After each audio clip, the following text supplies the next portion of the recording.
Udruženje na dva točka je sponzor kanala. I razmišljao sam da uzmem recimo Michelin City Grip dvojku. Ono što sam želeo da vam skrenem pažnju, a tiče se ove gume. Dobrim delom mušterijama je bitna cena.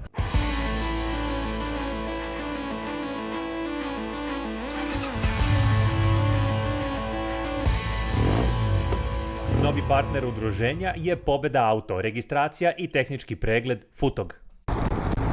Dragi poštovani ljubitelji kanala i skutera, dobrodošli u videu u kojem ću vam opisati svoje iskustvo sa Dunlop pneumaticima koje sam montirao, odnosno koje je majstor montirao pre više 3000 km.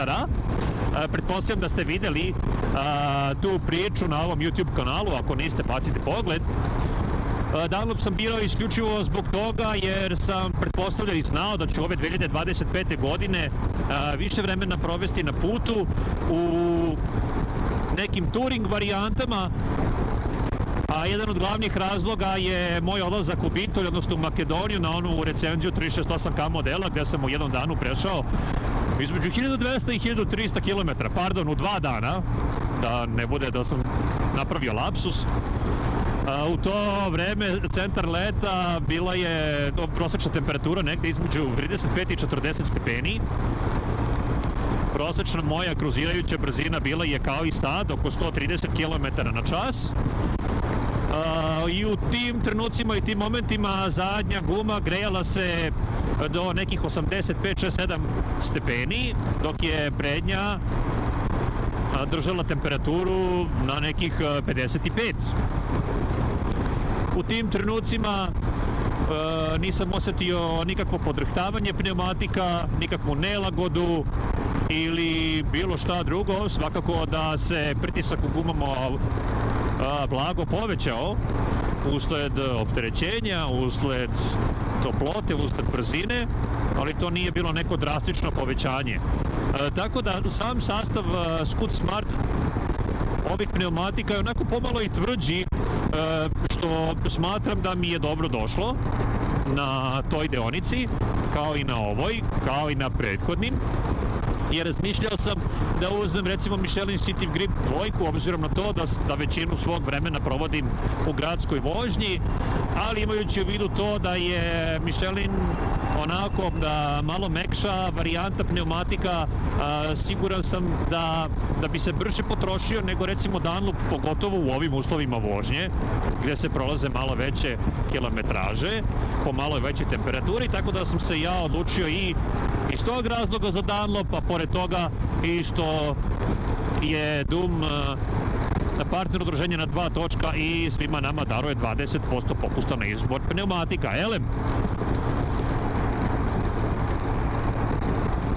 Mislim da je Dunlop odradio super posao u ovim nekim touring varijantama i da će me dobro služiti bar do nekih 10.000 pređenih kilometara, a kako ovaj video ne bi bio dosadan, pričat ću i o segmentu krivina, kako se guma ponaša u krivinama i glavne neke razlike između recimo Dunlopa i one CST fabričke gume koja je došla sa ovim modelom. Kada pričamo o tome, te CST gume koje su kineske fabričke, onako takođe tvrđe, isto se ponašaju kao i recimo Dunlop Scoot Smart na pravcima, na jednom ovakvom putu.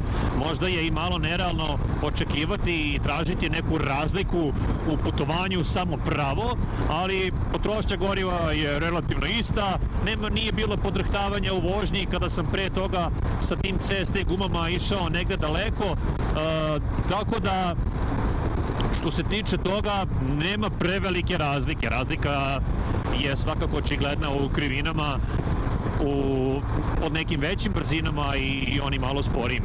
A evo, trenutna temperatura zadnjih pneumatika trenutno je 62 stepena, a prednjeg 44.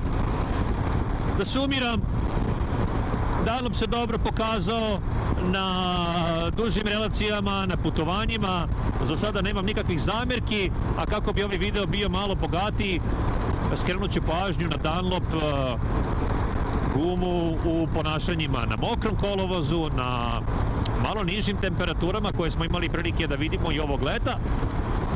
ali pre toga da ustupim reč našem gostu, domaćinu Motor Revolution Shopa.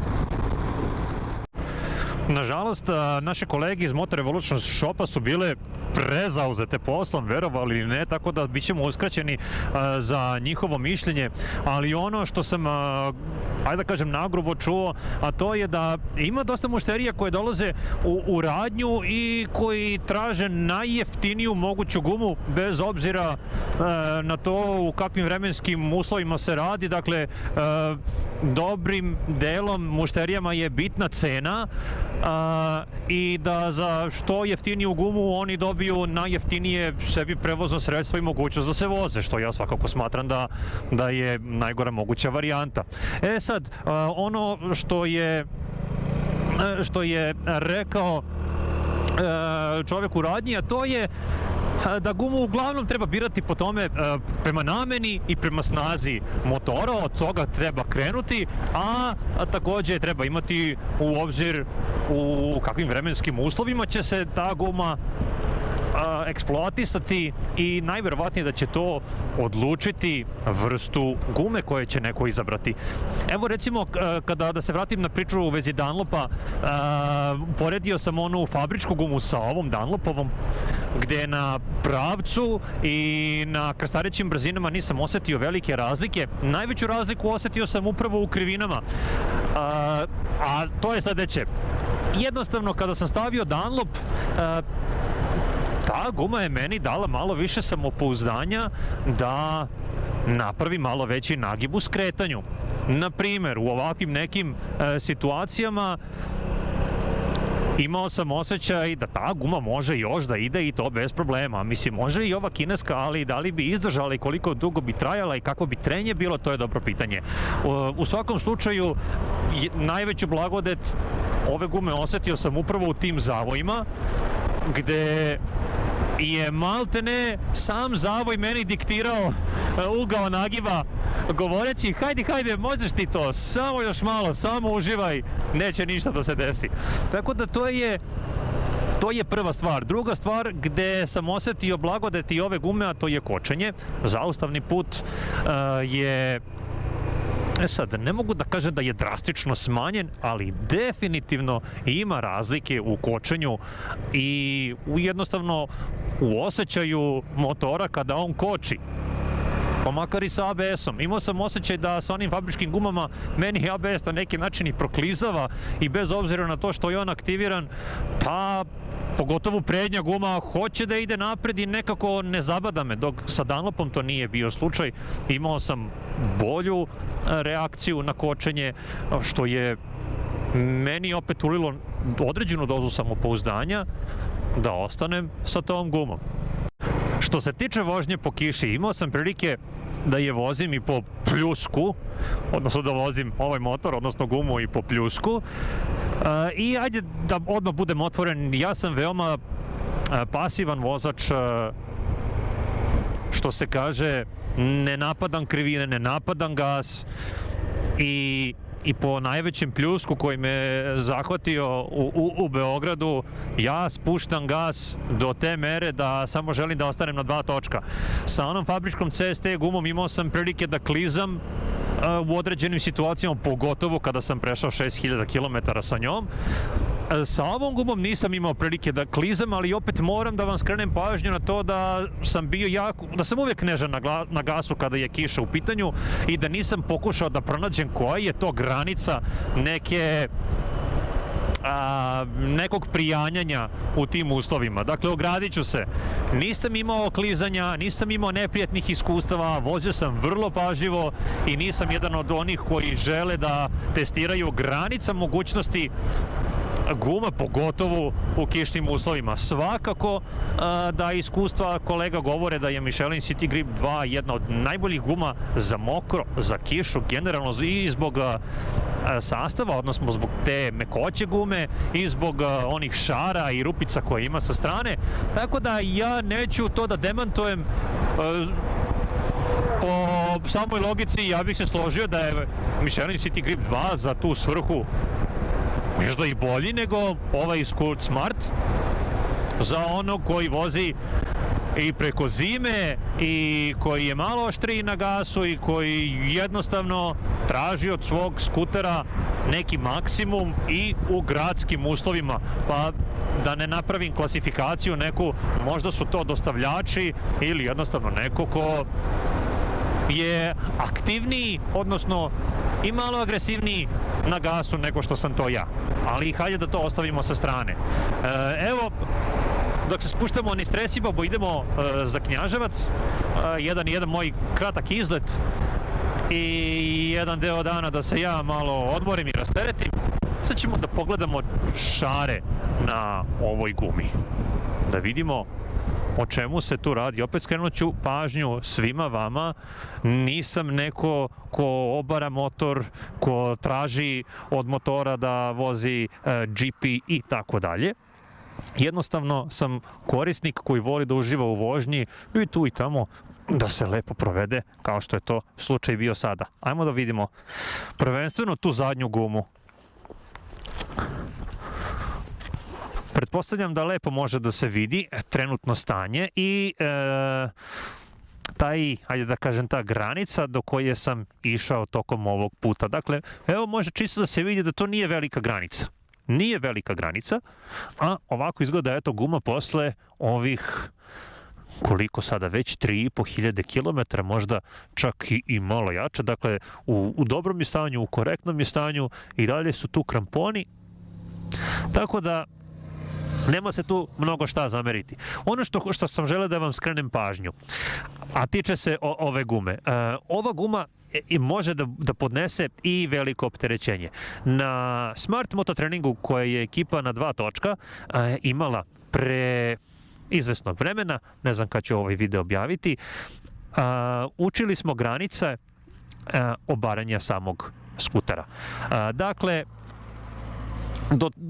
učili smo te tehnike obaranja i tako to i do te mere smo naginjali motor da su se štenderi gulili o asfalt i u tom trenutku samo trenje ove gume došlo je do same ivice ovog ćoška.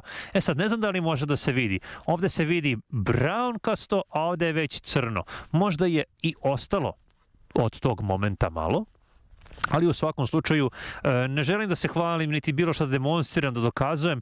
Hoću samo da kažem da ova guma iz ličnog iskustva može da se vozi do same granice ove pečurke i pa da ne kažem bez problema. Pri relativno maloj brzini od oko 25 km na čas ova guma može da podnese opterećenje do same ivice ove pečurke. Sad, ko voli da obara motor, ko ima tu veštinu, svakako da je to nešto što neko i može da uradi, ja vam samo prenosim svoje iskustvo. Dakle, guma može da trpi i agresivnu vožnju, i krivine, i touring. Opet, sa druge strane, da li je guma koju bih prvenstveno birao za hladnu podlogu, za kišu, možda lično i ne bih, ali za ovu svrhu u koje ja koristim svoj motor i svoje gume, mislim da je ovo za mene trenutno best buy, a da li ću preći na neku drugu gumu ili na neki drugi pneumatik, o tom potom. Evo pošto smo već blizu samog kraja ovog videa, ono što bih voleo da vam prenesem, a kao jednu zanimljivu stvar, jer sigurno će pitanja oko potrošnje, oko svega toga što se dešavalo ovaj put, pa hajdemo da vidimo neki parametri celog ovog puta. Evo, flašu vode sam gotovo i popio, 1,5 litar, staju u kaseticu, da, za divno čudo. Ajmo da vidimo šta kaže display. Prosečna potrošnja 3,7 na 100 km. Uzet ćemo to sa rezervom, svakako.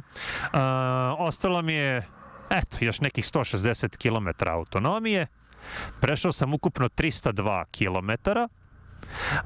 Eto, vidite, sa 302 km realno je da mi ostane još sigurno nekih 80 km u rezervoaru, zavisi od agresivnosti svoje vožnje, ali eto, 3,7 je ta neka potrošnja koja je obogatila ovaj put. Takođe, evo sad sam na putu već 4,5 sata, zato što sam stajao i uživao sam. Takođe želim da vam skrenem pažnju što se tiče Same obuće koje koristim kupio sam u garažu u Motoshopu kod Mikelea.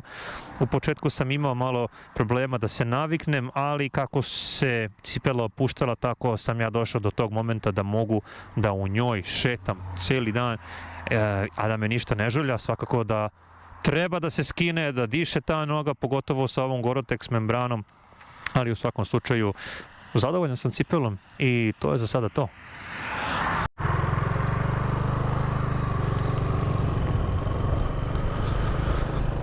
Ovom prilikom želim da se zahvalim momcima iz Motor Revolution Shopa što su dali sve od sebe da mi izađu u susret, da mi daju intervju. Također želeo bih samo da vas podsjetim, pre nego što vas pozdravim, da je Motor Revolution Shop partner udruženja na 2 točka koji svim svojim članovima obezbeđuje 15% popusta na regularne artikle i 10% na izbor pneumatika, i verujem da je ovaj shop u ovom delu Srbije zaista originalan. Imaju domaći brend, to je domaći proizvod i možda u nekoj bliskoj budućnosti ćete me vidjeti da nosim i njihovu opremu. U svakom slučaju, hvala vam na pažnji. Kakva su vaše iskustva sa vašim pneumaticima? Koja guma se vama pokazala kao dobra, možda kao najbolja, koju ne biste nikada više koristili u životu, a koju gumu biste rado koristili? I podelite vaše mišljenje, podelite sve ono što znate u vezi pneumatika, jer možda ćete nekome na taj način olakšati izbor, kupovinu ili nešto tome slično. Bilo mi je zadovoljstvo, hvala vam što ste ostali do samog kraja ovog videa, a do neke naše naredne vožnje, narednog susreta, ja vam želim svako dobro i bezbednu vožnju.